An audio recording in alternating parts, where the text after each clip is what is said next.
जनता राज्य न्यूज चॅनलने तमाम शहरवासियांसाठी आपल्या शहराबद्दल काय वाटते या संदर्भात कोणत्याही विषयावर बोला बिंदास या सदरामार्फत आपले मनोगत आपण मांडू शकता। यासाठी संपर्क जितेंद्र दार्लू 8483 95 47 83।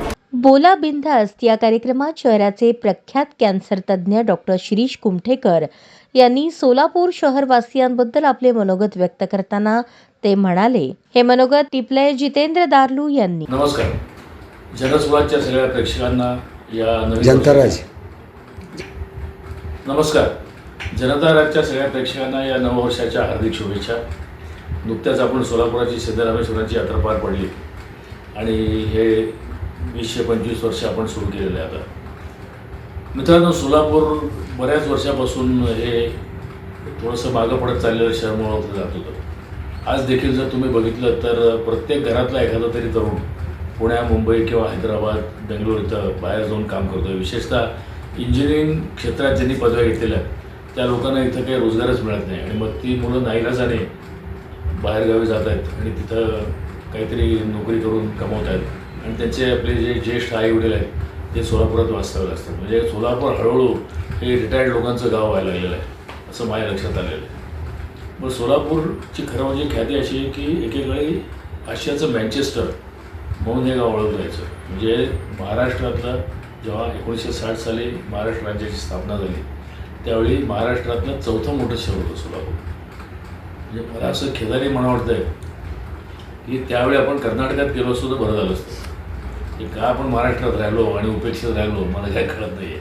म्हणजे आपण जर कर्नाटकात गेलो असतो तर त्यावेळी कर्नाटकमधलं आपण दुसरी मोठं शहर झालो असतो आणि बेंगलोरनंतर सोलापूरचेच विकास झाला असता।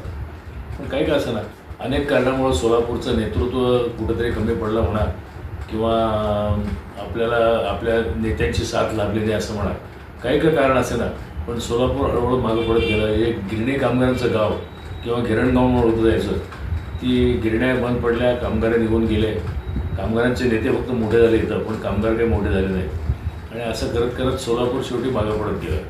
पण हळूहळू काय ना, सोलापूर हे आता शैक्षणिक क्षेत्रात अग्रेसर व्हायला लागलेलं आहे।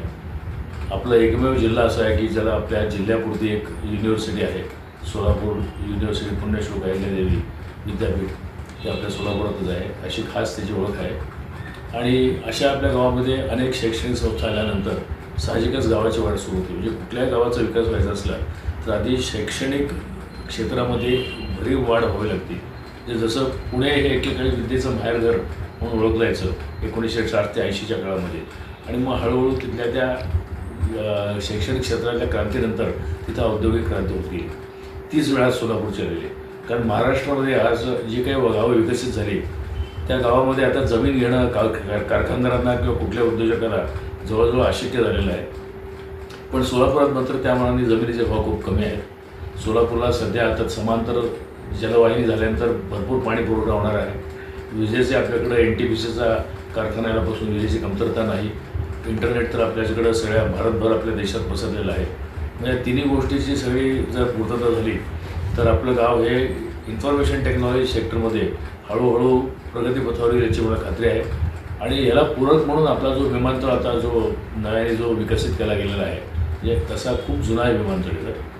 म्हणजे किर्लोस्कर म्हणजे शिवाजी वर्क्सची किर्लोस्करांची जी फॅक्टरी होती ती किर्लोस्करांची विमानं लहानपणी मी तिथे येताना बघितलेली, पंडित जवाहरलालचं नेहरूंचं देखील विमान इथं झालेलं होतं। तर त्या गोष्टी मला आठवतात आणि आता त्यानंतर आता विमानतळ अनेक वर्षांतर गावांना त्याला मुहूर्त लागला आहे। अशाच नवनवीन अपडेटसाठी जनता राज्य न्यूज चॅनलला सबस्क्राईब करा, लाईक करा आणि शेअर करायला विसरू नका।